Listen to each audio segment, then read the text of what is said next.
I'm going to share my screen, and here we are. So it's going to take some time this afternoon, but I always felt that when I treat a patient, I want to know exactly what am I giving to the patient.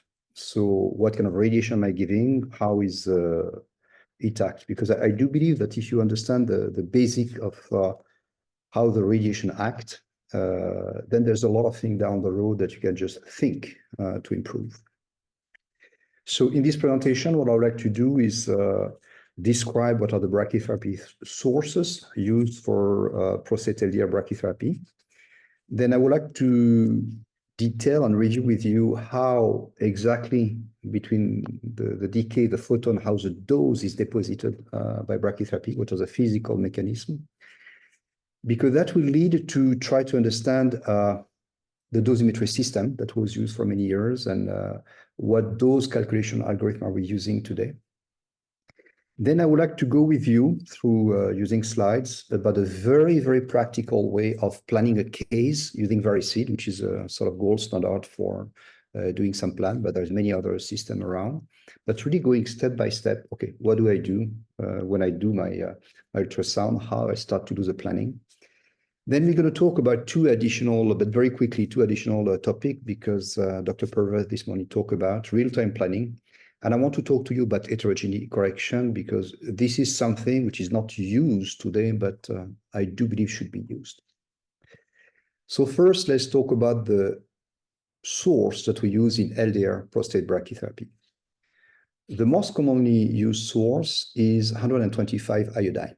So 125 iodine is an atom, and the 125 has a Z of 53, meaning that there's 72 neutron for 53 protons. So there's an excess of neutron, and this atom doesn't feel comfortable because he has an excess of proton. He will need to have more neutron to avoid all the proton. And what's going to happen to this atom? He's going to swallow a K shell, an inner shell electron. So the electron is going to be absorbed into the nucleus, and a proton combined with an electron going to give a neutron with an excess of energy. So instantaneously, you see that we don't talk anymore about 125 iodine, but an excited state, nucleus state of tellurium. So this telluride product will decay because it's excited and emit a gamma, because it's a photon coming from the nucleus, a gamma of 35.5 keV. This is very low energy, but this is not what we treat the patient with, because those gamma are so low in energy that the likelihood they will interact with the inner shell electron, they're going to be quickly absorbed by an electron and put an electron into motion. And actually what they're going to do, they're going to convert an inner shell electron that's going to be emitted. So here's an electron that is emitted, and here is an atom that has two inner shell without electron, and the atom don't like that. So what's going to happen is what we call an Auger cascade, meaning the outer shell electron going to go inside to fill the vacancy, and the difference between the binding energy, an outer electron being less bounded than the inner shell, going to be emitted in the form of fluorescent X-ray. And this is what we are using to treat our patient. We are using actually characteristic X-ray or fluorescent X-ray. So when you look at the table of 125 iodine, and I would encourage you to go to the Lund website where you have a table of radioisotope. You type Lund table of radioisotope, you will see all sorts of radioisotope, and they will show you that the 125 iodine will decay by electron capture. It will emit a gamma of 35.5 keV, which going to be seen in less than 7% of the case. So in 93% of the case, this is absorbed. And so you have an Auger cascade, and you see that you have a bunch of photon, of fluorescent photon that are emitted. You have some of 3 keV, some of higher energy. But where you see the highest frequency, like you have 75% of the decay produce a 27 keV, 40% produce, 30%, only 6% produce a 30 keV. This is the main range of emission. So that's why we eventually say, on average, and so it's not a precise energy, but on average, the photon have an energy about 28 keV, so very, very low energy. The half-life of iodine is 60 days, exactly 59.408 days. So that's why the LUNT are very good, because you can obtain a very precise measurement, but we estimate it's about 2 months. So the seeds, how are they made? Well, they are made of a very complex. First of all, they are very, very small. This is less than a millimeter, like probably half a millimeter in diameter, and this is less than a centimeter of length. It's about 5 millimeter length. And you see that this is not a radio protection sort of image, because you're not allowed to have radioactive seeds in your hand, but this is, of course, non-radioactive seeds. And in fact, they are made of a very small wall of titanium. It's like a tube. The wall is less than 200 micrometer. So the titanium, which could absorb avidly the low energy photon, is so thin that it lets go the photon through. Inside, you have pellets on which, like carbonate pellets, on which we absorb the iodine. So basically, you have a radioactive source, liquid of iodine, you absorb on pellets. Then there is a sort of robotic machine that will absorb the radioactive iodine on the pellet. That will be put into titanium tubes. On top of that, you can have some spacer, and you always have a radio opaque marker. Here it can be silver, it can be tungsten, it can be whatever. Silver is easy because it's more malleable. And so when you will place the seeds, actually what you're going to see is not the titanium tube, it's not the iodine, but you will see the silver rod. Eventually, everything is welded using laser, and the seeds go automatically through the robotic process to a stage where there's QA to see there's no leakage, to ensure that we absolutely characterize the radioactivity, the activity of the seeds. Almost individually, the seeds are characterized, and then they are triaged and stored, and depending on the order, they're going to be a mix of various radioactivity. This is iodine. Palladium is very close, very similar in terms of decay. As you can see, the half-life is 17 days, exactly 16.991, so 17 days. Again, it's an electronic capture. And so again, there's an Auger cascade and a lot of fluorescent X-ray which are emitted. And as you can see, those fluorescent X-ray, because the palladium has a lower Z, so lower binding energy, are more in the range of 21 keV. So it's definitely a shorter half-life. Instead of 2 months, it's just a little bit above 2 weeks, and a way lower energy, which is absorbed very rapidly. There's something else that you need to know, is that in 0.02% of the case, there's gamma rays of 357 keV, which is emitted. This is sort of way harder. It's not like the 35 keV that we saw with iodine. So it's 100 times more energy. So this is very penetrating. And why I'm saying that is that because if one day you will switch from iodine to palladium, after an implant, your physicist will always go with a Geiger-Müller detector to check if there's no seeds that fall and making sure there's nothing. And the Geiger-Müller, just, with the sound that they make, if there's any photon around, it will make some noise. And when you implant a patient, actually, those photons will go through the patient. With iodine, the 13.5 does not go through the patient. It's really well absorbed. This one will go through the patient. And so you can have a panic on board where people say, oh my God, there is some radioactivity in the room. We need to search the seeds. No worries, it's just a palladium that emits that.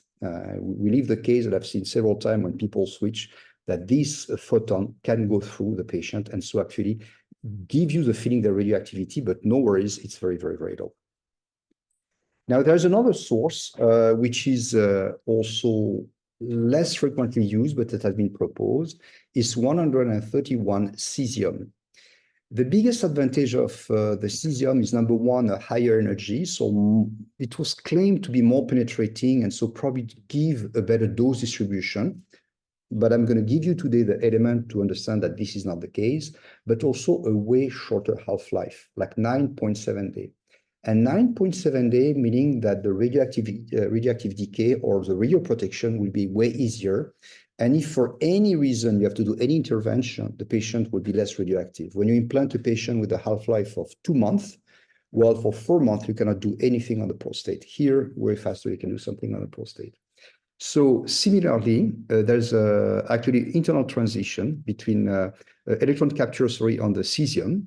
The cesium has a branching ratio of 100%, but there's no photon, no gamma emitted. In fact, the cesium is transformed into a metastable xenon, meaning that it's a xenon, which has been actually excited. And so you need to lose some energy. And this energy will give a gamma of 163 keV and a bunch of electrons. Here you see in the range of 29 keV. So it's not that well used, but it was proposed, and a couple of publications suggested that you may also have less acute side effect with this element because it was you had a decay which was faster. This is for the source. Now, when you emit those fluorescent X-ray, what happened in the tissue? What happened in the prostate? And that's about, the photons that are going and are interacting with the cytosol. So, first of all, the dose deposition with brachytherapy is extraordinarily conformal. Brachytherapy is, as Dr. Purves said this morning, the most conformal radiation techniques. And why is that? Because when you have a seed which emits the radiation is emitted in all the space. So what you're going to do, you're going to dot your volume by placing several seeds in order to cover the volume that you want to treat. Now, very simply, the particle being emitted in all the dimension, what we call that in 4 pi, the photon density in the various sphere is proportional to the sphere surface. In other words, there's an inverse square law, because this is the equation of the sphere surface. So if you have to divide the number of photons by the sphere surface, you divide basically by r squared, the other one being a constant. So you have an inverse square law. And that means that if you go from 1 to 2 centimeters, the amount of photon reaching is divided by 4. If you go from 1 to 3, the number of photons is divided by 9. So there's a very rapid drop-off. And in fact, what is very, very important to notice is that the inverse square law dominates for a long time. What you see here is a Monte Carlo simulation that I did a couple of years ago using MCNP. Imagine that the source will be at the level of 0, and we will have 100% of the dose at 1 millimeter. This is a radial dose outside the source being at 1 centimeter, outside 1 centimeter, and this is a logarithm scale.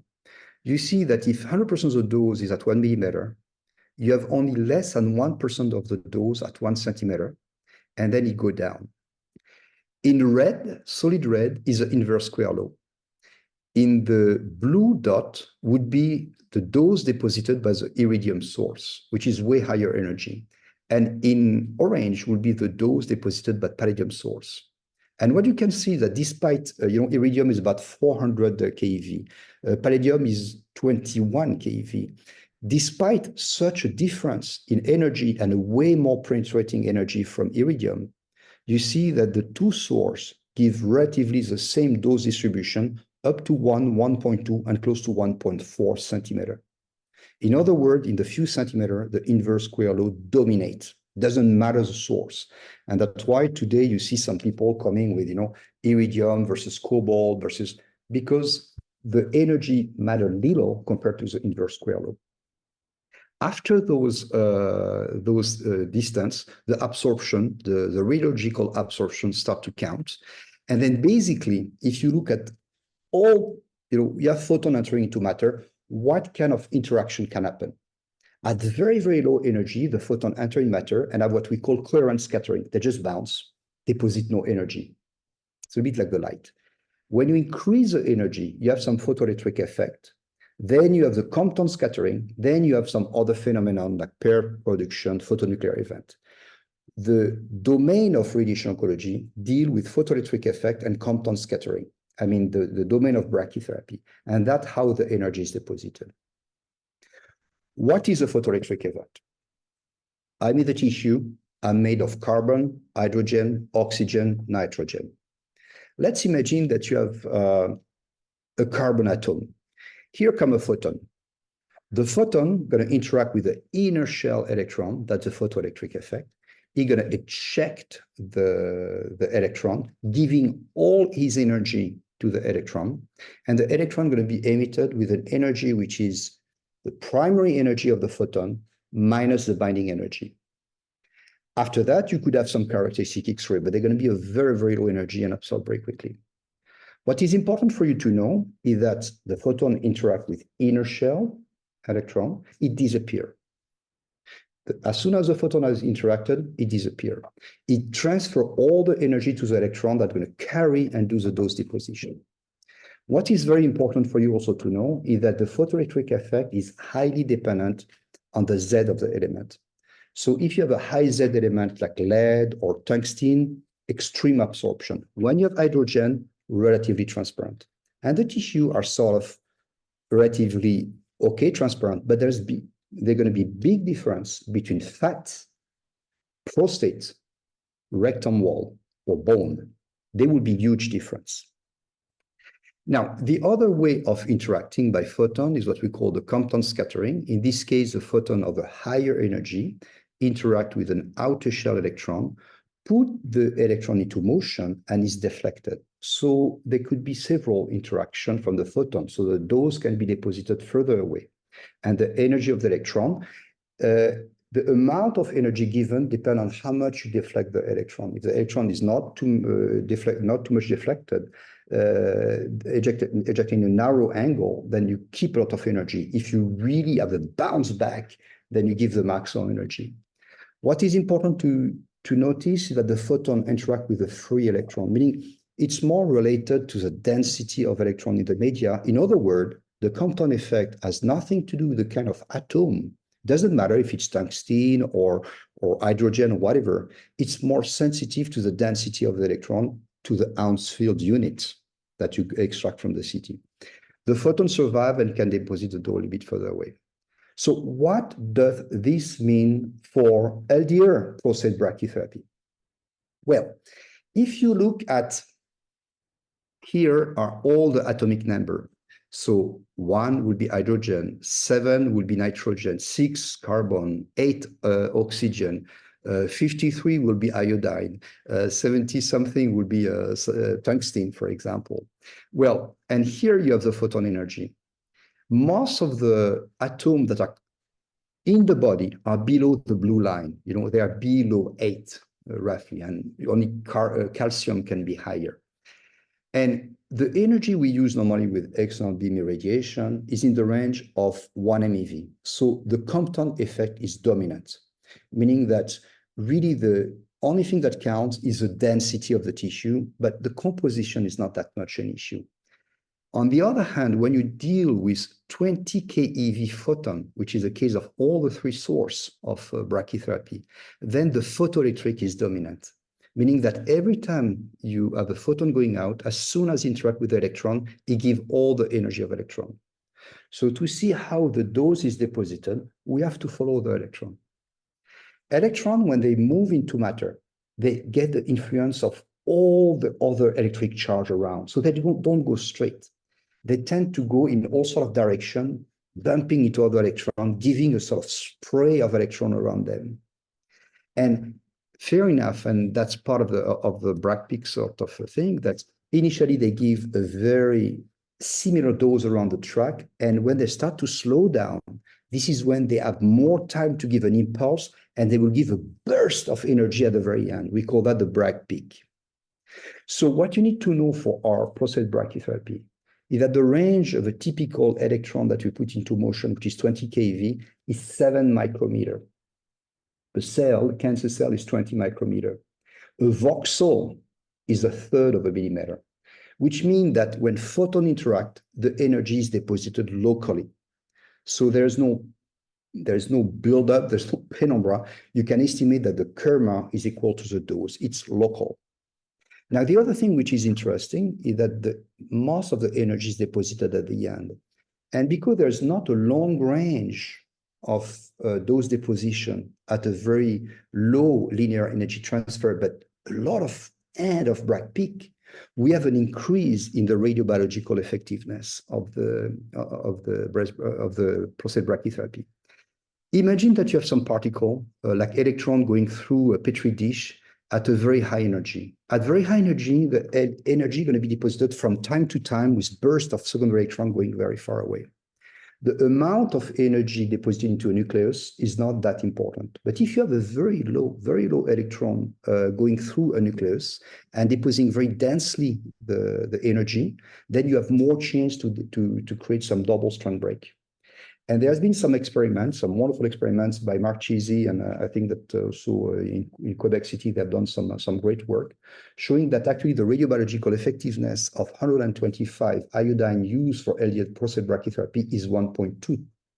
And that's something that Dr. Pervez didn't mention this morning, that when you prescribe 145 gray, in fact, you prescribe closer to 200 gray photon equivalent. So there is definitively an increased radiobiological effectiveness, which go in the sense of we want, meaning being more aggressive against the cancer cell, but also possibly more toxic. So now that we know the source, we know the photon, we know how they deposit the dose, if you have a patient that comes to you, how are you going to plan? And this is when we need to come to the issue of system and algorithm. So what is a system? What is an algorithm? Then you have to come back. How do you plan a brachytherapy case? The first thing you have to do is to define your volume. I have a head and neck and a prostate. I need to know my volume. When you know your volume, you want to define a geometry. Inverse square law, you want to have in a source. You have some rule. How far should the source be? How much should I do a square, a grid of implantation? When you have that, you do some pre-implant planning. Then you order the source. If you have an idea of the activity and how much source you need, you can order the source. When you order the source, you do your implant, and most of the time you do a post-implant planning.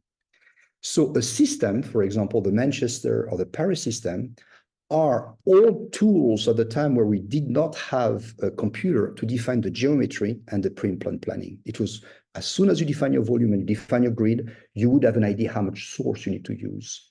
It's also used for dose prescription and reporting, while formalism are the way you practically on a computer do the dose calculation. I have a source of this activity on my CT scan, what kind of equation I'm going to use to deposit the dose in the voxel. So the Manchester system come from the time of the radium needles. So radium needles, half-life is 3,700 years. So at that time, before World War II, you want to make an investment, you buy your son some radium needle, it's going to last several generations, you're going to use them, it costs a lot. And there was a couple, you would come with a sort of box like that with all sorts of needles, some were loaded uniformly, some have an Indian club, nothing to do with Kerala, but some have a higher activity at the end. You have the dumbbell, nothing to be dumb here, it's more activity on the end, and then you have some tubes. And there's some rule that you have some pre-implant geometry. You want to square. And the aim of the Manchester system is to say we want a dose heterogeneity less than 10%. And to do so, you just follow this rule. You want needles spaced maximum 1 centimeter. You need to have some cross hand to increase the dose at the very end. The prescription point going to be in between the 1 centimeter, so 0.5 centimeter from the needle plane. It's very rigid. And then you have, if you have less than this surface, you would do 2/3 periphery, 1/3 core. If you have this much of surface, you do that. So it was very rigid and mainly used for head and neck. And honestly, the needle were very big. Came the 1970s, 1980s, and came the iridium, very soft wire, very thin wire that is homogeneously loaded, so no increase at the end. And now you can start to use needle and implant almost anywhere. Forget about only base of tongue or head and neck. You can now implant almost anything. As soon as you access and you put some tubes, you can place that. But we need another system. And so they have to accept the high heterogeneity because you cannot increase the dose at the end of your implant. And sometimes the spacing, you cannot just strictly respect 1 centimeter. So they came with a couple of rules, which is, the length treated is 2/3 of the total length, meaning that the end is lost, going to create some side effect.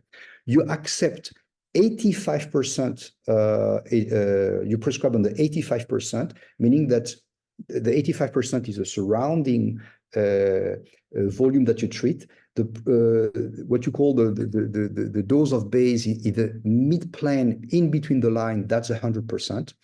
And you accept an heterogeneity of 15%. So you accept more heterogeneity. Something else with the Paris system also with the definition of the high dose sleeve. And the high dose sleeve is something that you try to minimize. A high dose sleeve is defined as 2 times the prescription dose, so 2 times 85%, 170%. And you want the high dose sleeve to be less than a 1 centimeter radius. And that comes from people who are burnt unit. We know that if you have more than a centimeter missing on the skin, you need to do a graft. That was a rule of thumb that worked very well. If your high dose sleeve has less than a centimeter in diameter, you tend not to have side effect, but if they are more, you will have some fibrosis and some side effect. So those are the system. Still, that does not tell me how I'm going to calculate the dose distributed into a 3D volume from a CT scan. And that when you come to the formalism.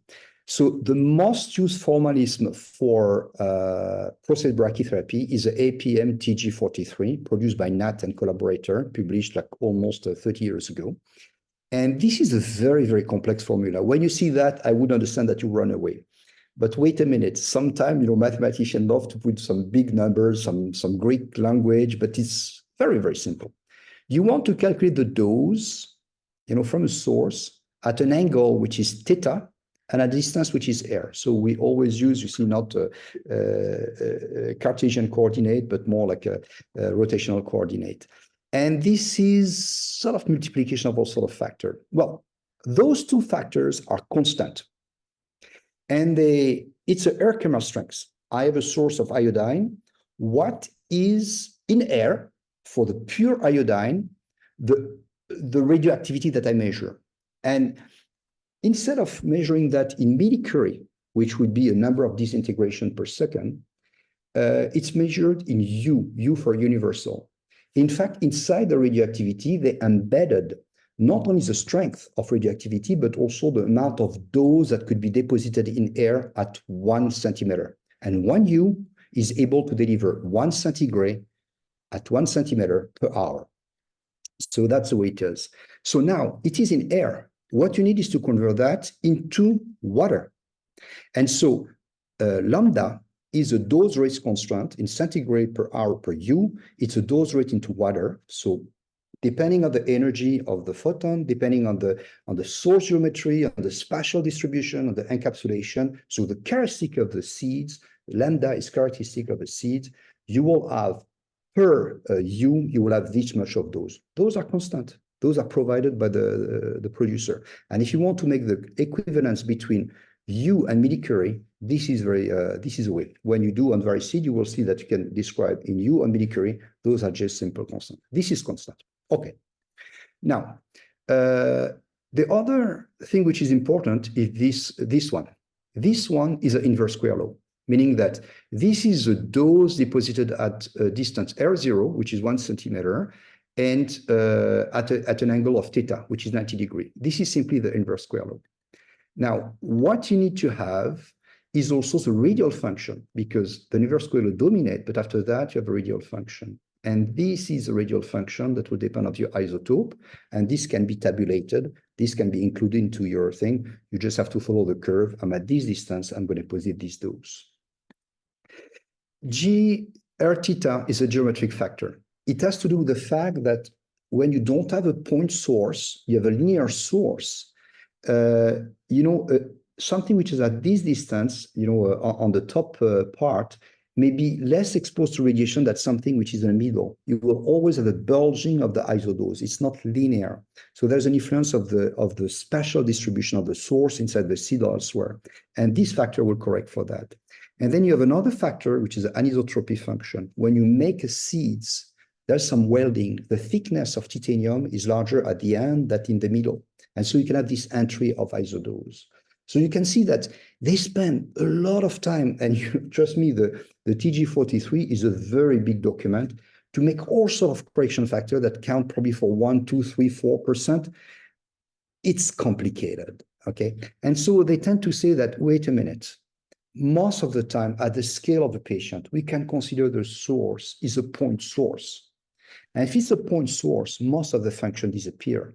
And you ended up with just, an activity, which is the amount of activity corresponding to a certain dose prescribed at 1 centimeter, an inverse square law, and a radiologic function, how much it is absorbed beyond the inverse square law. This give you a relative dose per hour and per U, meaning that it's instant dose, correct, per hour. But if you really want to know the total dose is going to be deposited, you need to integrate this dose over the length of the radioactivity. So basically, you assume that all your atoms will have decayed.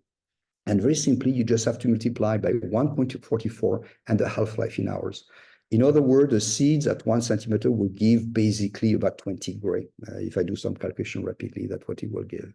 So you see, it's very simple. I just have to follow a curve. Wherever I have this, I have my source. Wherever I go in my CT scan, I go the distance, and I can deposit a dose, and I do that for all my seeds. So it looked complicated, but it can be simplified.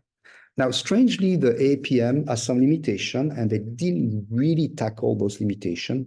And the number one critique we could make to the TG43 is the fact that they do not account for heterogeneity. As we have said, the majority of interaction will be due to photoelectric, and photoelectric is extraordinarily sensitive to the Z, to the type of, to the composition of element, which means that another seeds may absorb the radiation. Seeds may shield the radiation to go through, and there's no inter-seeds attenuation correction, the TG43. The other thing is, the composition of fat is not this, a lot more hydrogen in fat than in the prostate tissue, than in bone, or that in air. And there's no correction for that. And that was the purpose of the task group of APM TG186, led by my friend Luc Beaulieu, who recommend to incorporating heterogeneity. We'll see later on how we can do. There are several methods. One which was recommended is Monte Carlo, with the caveat that Monte Carlo can sometimes be a little bit slow, but there is some solution for that. Just to tell you how important it is, if you do seeds implant, not in the prostate, but let's say breast seeds implant, when you do breast seeds implant, the fat is way more transparent than just water. And so the skin may receive as high as 40% extra dose. So you may have some skin toxicity, unexpected skin toxicity, just because the fat is more transparent.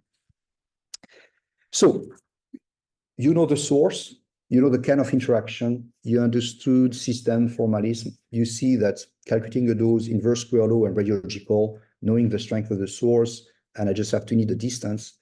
How do you practically do? What Dr. Pervez showed you this morning, that you start prostate brachytherapy by doing an assessment of the volume. There's a volume assessment. And what do you do after that? Historically speaking, before the 1970s and 80s, Seattle, who developed the technique we are using today, prostate brachytherapy was done intraoperatively with a surgeon that would poke some needle through the prostate and try to follow a system like the Manchester system. I don't know if some surgeon ended up by having seeds implanted into the index, but you can imagine that's not really safe. And this is really the beauty of the system developed in Seattle, meaning that I'm going to use an ultrasound that I put into the rectum. I have a stepper, and Dr. Pervez showed you that the stepper, click, click, click, can move by 5 millimeters. So you will acquire image from the base to the apex of your prostate, slice by slice, every 5 millimeters. And those 5 millimeter slice, one after the other, going to be used for planning. This is a volume study. This is my friend Richard Chu in Sennebrook, who were doing a prostate brachy at that time, who's doing on a stepper, doing the volume study. And here's a volume study. You acquire the image 5 by 5. You see minus 0.5, 0, 0.5. So you have to define your plane 0. And then you acquire your prostate, and you see really here the rectum and the distance from the rectum. And here, exactly what Dr. Pervez mentioned this morning, you try to localize your pubic arch to make sure there will not be interference. Meaning if you plant a seed there and you have to go through the pubic arch, your needle will not go through. So here is on the varicose, the patient that we just did, I think, 2 weeks ago, a prostate. And the first thing that we're going to do is a template registration. We're going to define the plane 0, and we're going to put our template such that we make sure that the template with A, small a, B, small b, 0, 1.0, all the grid will cover the prostate. No point of putting your template higher or lower. You have to ensure that your template is going to cover the prostate. Then you go to the next tab, and you're going to define your contour. And 5 mm by 5 mm, you're going to contour your prostate and contour also the urethra. Here's the urethra that had been contained some arete gel. And here you see also the pubic arch. And here you define your rectum. So you define all your volume: prostate, urethra, rectum, PTV, and so on. You can do some expansion or not. Then the next thing that you do is you start some seeds placement. So what I would advise you to do, because how I'm going to plan, and you will see a lot of people placing seed there, there, there, there, there, there, there. They ended up by having 60 needle, look to me like a prostatectomy needle-based, and most of the needle may contain 1 or 2 seeds, which is very likely to move or not be placed on the right spot. So I would advise you to think more like the Manchester system or a bit the Paris system, meaning having a systematic approach. What I would advise you to do is that in the prostate, you will try to localize space by 1 centimeter, either some square pattern or some triangular pattern. Here you see a triangular pattern, for example, here. And here you see a square pattern. You don't see the thing. Yeah, you see it. Okay. And then you just put all your needle. As you can see here, I have my triangular pattern. Here, my square pattern. I just implanted 1 plane. Then you go with this beautiful function, load all my needle through the target. And you're going to come with a very, very hot implant. But your implant is really loaded. You have 16 needle, so you have a lower number of needle than what most of people doing the try and error, and you have 80 source. Now, I have a plane without of needle, 5 millimeter after no needle, no seeds, then a lot of seeds, then no seeds, and a lot of seeds. It's not ideal. What I would suggest you to do is to stagger the loading. And so what you can do here, you see that, for example, my last seeds is at the base plane at 0. You can pull this needle, you can pull by 5 millimeter. And alternate seeds, you could pull alternate seeds. They're still going to be loaded, but they will be alternate. In doing so, you already lower some of your hotspots. Then you go slice by slice, and you're going to remove all the seeds that are not necessary. Another very good tip, very, very good tip, is to change the activity. If you're too hot, and that happens frequently when you have a large prostate, you can lower the amount of U. Reducing the amount of U slightly, very slightly reduce your coverage, but strongly reduce the hot spots. For a reason that is unclear to me, if, for example, I would go from 0.5 U to like I reduced by 10% for 0.47, I may dramatically reduce my hotspot, not too much my coverage. So that's something. Not everywhere. There are some center where the activity is locked because of safety. People are concerned, but that's something I would advise you to do. Then you try to remove all the seeds, and especially in the center, as Dr. Pervez told you this morning, you want to spare the urethra. Here I could have probably spared more the urethra, but I spare the urethra. And then you see that all your plan is good. When you do that, all your constraints are fulfilled. If you follow a pattern, there's another advantage of following a pattern, is that your plan going to be more robust. When you place the seeds, very frequently a seed is not bang on the spot where you implant, and especially when you remove the probe, a little bit of motion of the prostate. And if you have seeds that are stuck there and there, you're going to create a lot of hot spot and cold spots, meaning higher risk of recurrence. When you follow a pattern, this is way more resistant to any motion inside the prostate and any misplacement. So that's really something that I would advise you to do. Now, when this is done, you see that here is my implant. I have all my needle with the loading, which is here. And I'm going to look at the pattern of loading. And here, I'm going to do my first QA. The optimal strength is a minimum of 3 seeds. So this one is good. And seeds are always spaced. You have seed, spacer, seed, spacer. This is a great seeds. This is the not so great seeds. I would like to try to avoid those. This is spaced by 2, probably because it's a central needle. I want to reduce the amount of activity inside the prostate. And in doing so, by spacing more, I will reduce the amount of activity here. They're acceptable, but I want to minimize that. This, you see, is not so good needle. This is a needle probably very close to the urethra. I want to treat at the base, and I want to finalize at the apex, because at the apex, very few seeds. You see, very few seeds going to be at the apex. The things that I don't want at all cost, and that's around, it's a needle with only 1 seed. That's not good. Or a needle with 2 seeds, one against the other. That's because those are going to move and going to really on post-implant perturbate. So this is acceptable, but I know that you see here on the red, I have something that say, hey, wait a minute, this is not top. If you can avoid that, that's good. But this plan was acceptable because I fulfill my constraint.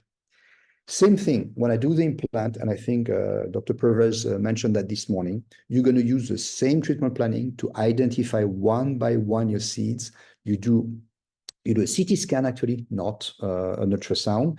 And the CT scan, of course, have some problem of partial volume effect. The prostate may not be the same size. The seeds may be represented on 2 or 3 slides. So it's a little bit difficult, a bit cumbersome to identify all the seeds, but you're going to reproduce your whole post-implant. And this is what the patient will receive. And this has to be done because you will see that over the time, your first implant are not perfect. There's a learning curve. There's some sort of feedback that you receive from your own implant.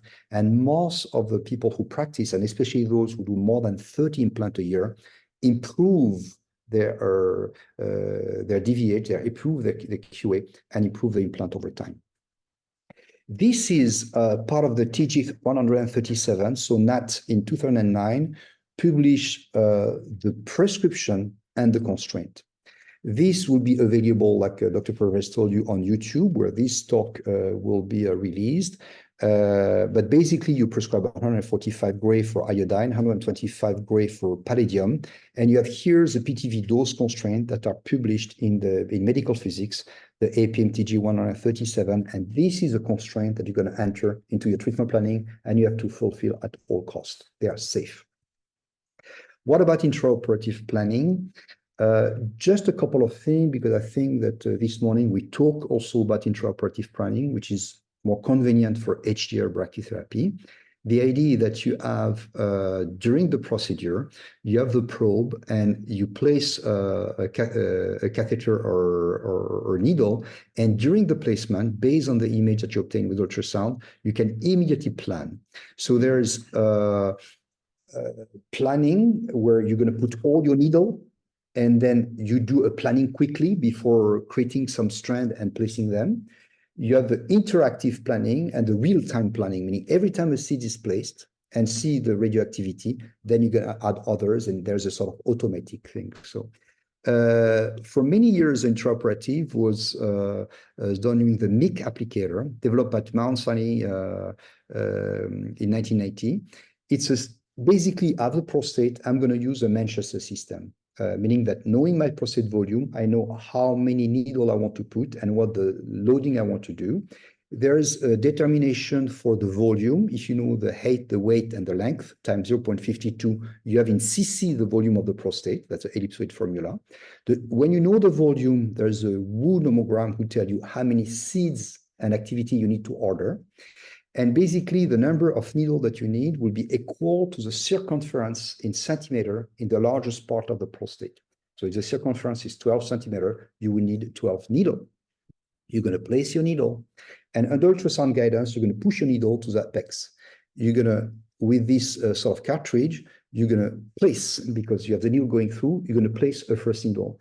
Then you retract, and you place a second seed, you retract, you place another seed. So it's a way to, like a cartridge, like a gun, to place seeds after seeds and to create a pattern inside the prostate.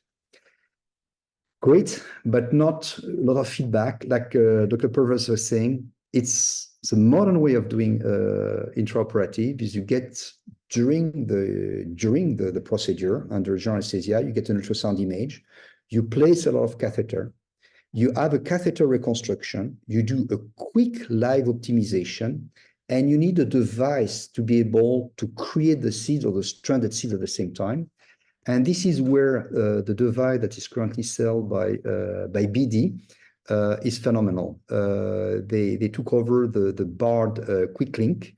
It's a device where when you do your plan, you could do stranded seeds. So you're not forced to do seeds, spacer, seed, spacer. You can really have prescription stranded seeds, meaning adapted to the volume. And they have a very, very smart system where the seeds can be embedded and can be connected a bit like a Lego. They can be connected and you can create on the spot prescription stranded seeds. So that's very likely the best way to go for real time. What to say about real time? What I would say exactly what Dr. Pervez has done here, you normally start with pre-implant planning. Patient go, you do your planning, you order the seeds, and then you call back the patient and you do your implant. Then having the BART system is good because, when you order the seeds, they're going to come. If you have any second thought and you want to change, you're stuck. So having this BART system helps you to sometimes make some correction. And then when you are comfortable with the BART system and that, you can set and jump into the intraoperative planning, meaning the patient comes only once. So there's a lot of advantage, and that's probably the way to go. Now, what about heterogeneity correction? As we say, the TG43 has some limitation, no interseeds attenuation, and calculate the dose in water, like if fat or bone would be water. So you can see here a TG43 and here a heterogeneity correction. So we work at Sunnybrook, and a genius named Sharam Mashouf, so a guy from Iran, had the idea. He said, well, if the dose from the photon is deposited locally and there's we assume 7 micrometer, the electron don't go far away. I just need to make a correction with the ratio of ounce field units of what we call the linear attenuation coefficient, the mu over rho. If, for example, I calculate the dose deposited in water and I can extract from a CT the mu over rho, and that's what we do in X-ray beam radiation from the tissue, like fat or whatever, then this ratio, followed by this exponential, can give me a correction factor. In other words, when I calculate the dose, this is Sharam, but a couple of years ago, I think that now you probably have some gray hair. Not too much, sorry, Sharam. If you want to calculate the dose in a heterogeneous medium, you're going to correct all along by the mu over rho. And how reliable that is. And here is a work of Sharam. He has taken heterogeneous phantom with some solid water, with some bone, with some wax, all sort of density. And on the blue, you see some GAF chromic film. Here he has placed a GAF chromic film and look at how the dose was distributed. In green is a calculation using the TG43. And you see there's a huge difference between the GAF chromic film and the TG43. Here also, there's a huge difference between the GAF chromic film and the TG43. You see the dose is not even entering into the bone. But when in red, he used the inhomogeneity correction factors, the ICF superimposed extraordinarily well with the GAF chromic. So it was very efficient. On all the experiments that he did, the ICF was always mimicking the dose measured, especially with the GAF chromic film.